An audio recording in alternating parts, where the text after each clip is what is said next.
The silence of the Beijing dawn was a luxury few could afford, and Shen Nonqi wore it like a cloak. In that makeshift laboratory, hidden in the heart of a modest neighborhood, where the smell of disinfectant mingled with the aroma of medicinal herbs, she was not the young, renegade heiress, but the night doctor, a legend whispered in the corridors of elite medicine. The cold light of the desk lamp reflected in her thin-rimmed glasses, a subtle disguise that separated her from the Shen Nonqi the world knew. Her fingers, agile and precise, moved over a state-of-the-art microscope, analyzing a rare tissue sample. In her early 20s, she had already earned a respect her family would never grant her, a respect forged not by surname, but by merit and genius. That night, she had just saved the life of a patient deemed terminal, an elderly woman with a rare autoimmune disease. The feat, which the press would call a miracle, was for Nonqi merely the rigorous application of years of study and dedication. She smiled, a tired but genuine smile. Medicine was her escape, her battlefield where she could be who she truly was, strong, competent, and irreplaceable. The money she earned, she used to fund her free clinic in the suburbs, a small refuge where poverty was not a death sentence. Discretion was her armor, and ethics, her code. She knew that fame would bring the unwanted attention of her family and worse, that of Li Jingquan, the city's most powerful and inaccessible man, who was desperately searching for the night doctor. The invitation to the singles party at the Imperial Hotel was a ticket to hell, but her friend, Nian Nian, insisted with the vehemence of someone planning revenge. "Since you broke up, come with me. Let's find a better man than that jerk and make him angry." Nonqi gave in, more out of loyalty to her friend than interest. She needed a distraction, a reminder that life continued beyond the pain of betrayal. The ballroom was a sea of silk, diamonds, and hypocrisy. The air was thick with the scent of expensive perfume and ambition. Nonqi, despite her discreet beauty, felt like a fish out of water. Her outfit, a simple but elegant black dress, contrasted with the exhibitionism of her half-sister Shen Yi, who hovered near the center of attention, a peacock in full flight, covered in jewels that, Nonqi knew, should rightfully be hers. The disaster came in the form of Lu Yuhang, her ex-boyfriend. He was accompanied by a blonde, overly tanned woman, and his sneering smile was a direct blow to Nonqi's stomach. "Cece, I heard you broke up," he said, his voice laced with false pity. "Broke up, so what?" Nonqi replied, trying to maintain her composure, dignity being the only thing she had left. Yuhang leaned in, his voice low and venomous. "Do you know what's harder than diamond in this world?" He paused dramatically, his eyes flashing malice. "What is it?" "Of course, it's an 18-year-old guy." Nonqi felt her blood boil. The humiliation was a physical blow. She had given herself to this man, and he treated her like a disposable toy. Shan Yi, sensing the drama, approached, a predatory smile on her face. "Lu Xiao, did you really break up with Shen Nonqi?" "Well, she and I were just messing around. When I got tired, I just ended it." The pain of Yuhang's betrayal was even deeper. Nonqi turned to Yuhang, her eyes welling up, but her voice firm. "Lu Yuhang, what did you just say? Repeat it for me." "Shen Nonqi, I can repeat it 100 times.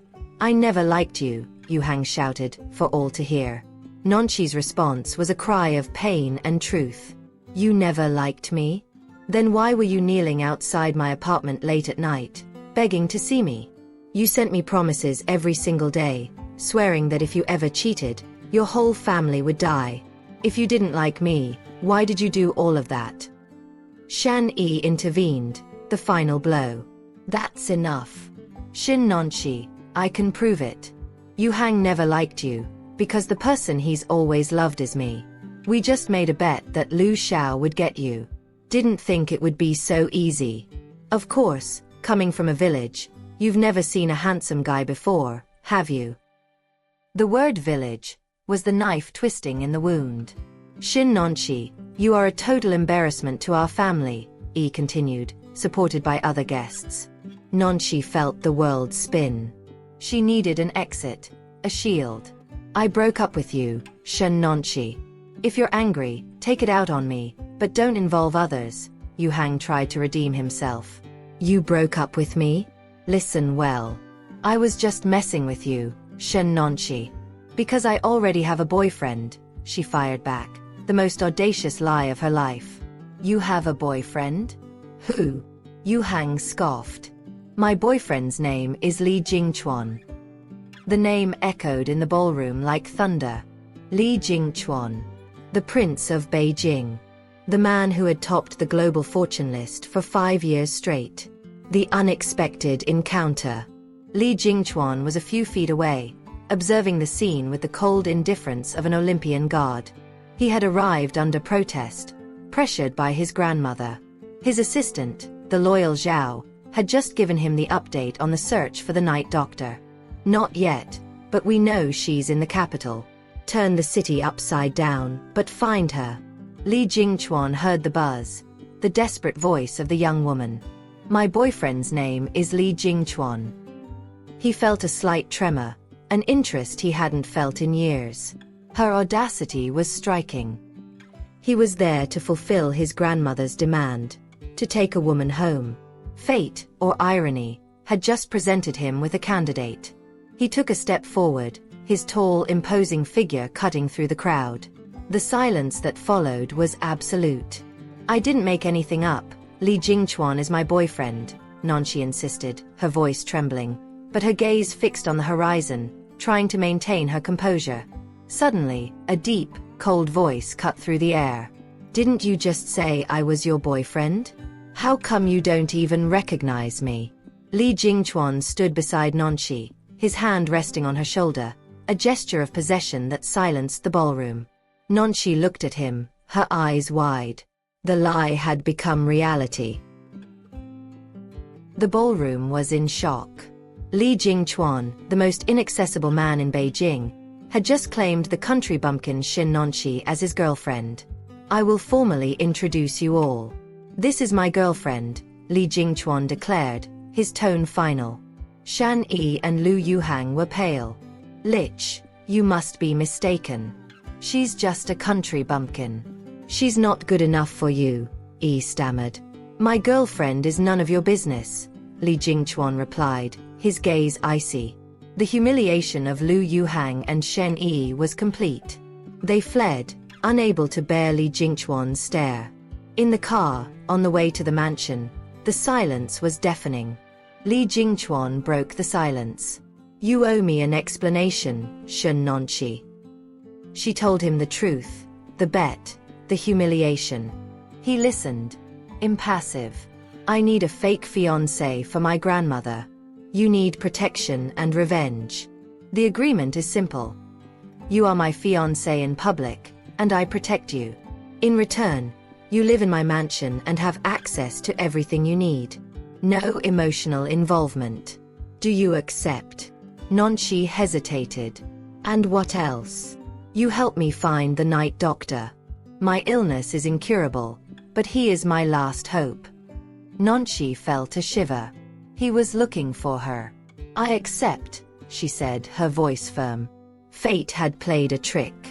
Li Jingchuan's mansion was a fortress of glass and marble, cold and impeccable. The opulence was suffocating. Nonchi felt like an intruder. The forced coexistence revealed layers of Li Jingchuan that the public did not know. He was methodical, obsessed with work, and incredibly lonely. The illness made him vulnerable, and Nonchi, with her clinical eye, noticed this. One night, she found him in the garden, coughing and pale. Are you okay, Jingchuan? No, I'm not okay. It's the illness. No one can cure it. Nonchi felt a pang of compassion. She wanted to help him, but she couldn't reveal her secret. I can try. I studied medicine, she lied, partially. He smiled, a sad smile. Thank you, but only the Night Doctor can save me. Nonchi began to use her knowledge to alleviate his symptoms, preparing herbal teas and therapeutic massages. The barrier between them began to crumble, replaced by a silent complicity. The search for the Night Doctor intensified. Li Jingchuan was desperate. I know she's in Beijing. She's the only person who can cure me, he told Nonchi, unaware that he was speaking to the doctor herself. Nonshi, in turn, was torn. She loved medicine, but she feared Li Jingchuan's reaction when he discovered the truth. She continued her secret work, treating patients at her clinic in the suburbs, disguised with glasses and simple clothes. One day, Li Jingchuan found one of her medical books, with notes in her handwriting. "Where did you get this, Nonshi?" he asked, his voice tense. "It's an old book from my mother. She was a healer in the village," she improvised. He looked at her with suspicion, but the passion in her eyes was undeniable. He felt a growing attraction to that mysterious woman, who was both fragile and strong. The facade agreement was becoming dangerous. The charity ball was the perfect stage for Beijing's high society to display its wealth and, more importantly, its power. Shen Nonshi and Li Jingchuan were the couple of the night, the personification of the modern fairy tale. Nonshi, dressed in a silk gown that enhanced her natural beauty, radiated a confidence that came from within, not from the jewels she wore. Shan Yi and Lu Yuhang, unable to accept defeat, planned a final attack. They approached the couple, with false smiles that barely concealed their envy and hatred. "Nonshi, you look beautiful," Yi began, her voice honeyed. "But tell me, how did a country bumpkin like you manage to win the prince's heart? Everyone knows he's not interested in women." "Perhaps I am the exception that proves the rule, Yi," Nonshi replied, her voice calm and controlled, a contrast to the impulsive young woman at the party. Lu Yuhang intervened, with a dossier in his hands, his face contorted in a mask of false indignation. "Li Xiao, do you know who she really is? She's the mistress's daughter. The true heir of the Shins is Yi. Nonshi is an imposter." He threw the papers on the floor, scattering the slander. The ballroom fell silent. Li Jingchuan, his hand on Nonshi's waist, looked at Yuhang with contempt. "I don't care about her past. I care about who she is now. And she is my fiancée. If you have something to say it to me, not to her." Li Jingchuan's voice was thunder, and the ballroom trembled. Nonshi felt a wave of gratitude. He was defending her, not out of obligation, but out of choice. That night, Li Jingchuan's illness had a violent flare-up. The pain was unbearable, and he collapsed on the cold marble floor. Panic took over the mansion. Nonshi, without thinking, rushed to his room. She couldn't wait for the night doctor. She was the night doctor. The Hippocratic oath was stronger than any fear of exposure. She grabbed her emergency kit, which she kept hidden. She administered an injection, stabilizing him. Li Jingchuan woke up, confused. He saw Nonshi, with the mask and glasses of the night doctor, beside his bed. "Night doctor. Is that you?" Nonshi took off the mask, her eyes tearful. "Yes, Jingchuan. It's me." He was silent for a long time. You are the night doctor. And you are my fiancé. I know I lied. But I couldn't reveal my secret. I am the night doctor. And I will cure you. The revelation was a turning point. Li Jingchuan, instead of anger, felt a deep admiration. "You are incredible, Nonshi. You are the strongest woman I have ever met." Nonshi revealed the truth about her family, about her mother's secret, who was the legitimate heir of the Shens, but was pushed away by the family. "I am not the mistress's daughter. I am the true heir. And I will prove it." The facade agreement had turned into true love. They kissed, a kiss of promise and hope. Nonshi, as the night doctor, dedicated herself to curing Li Jingchuan. She used her genius and knowledge to find the cure for the rare disease. At a press conference, Li Jingchuan, cured and radiant, announced his recovery and the identity of his fiancée. "My fiancée, Shen Nonshi, is not just the woman I love. She is the night doctor, the physician who saved me. She is proof that true nobility lies in character, not in surname." Together, they exposed Lu Yuhang and Shen Yi, revealing the bet and the betrayal. The Shin family was forced to recognize Nonshi as the legitimate heir. #### the legacy and the future. Nonshi, now the heir of the Shens and the renowned night doctor, used her fortune and influence to expand her free clinic. The wedding of Li Jingchuan and Shin Nonqi was the event of the year. It was not a marriage of convenience, but a celebration of love and triumph. Years later, Nonqi and Li Jingchuan were in the garden of their mansion, watching their children play. "You worked a miracle, Nonqi," Li Jingchuan whispered, holding her hand. "It's not a miracle, Jingchuan. It's just love. The love that transforms pain into purpose, and a lie into truth." The happy ending was not just success and wealth, but the rediscovery of the joy of living, tempered with the certainty that inner strength and love overcome any adversity. Shen Nonqi's story was a silent invitation to all, an invitation to transform humiliation into power, and the past into a glorious future. The best was yet to come.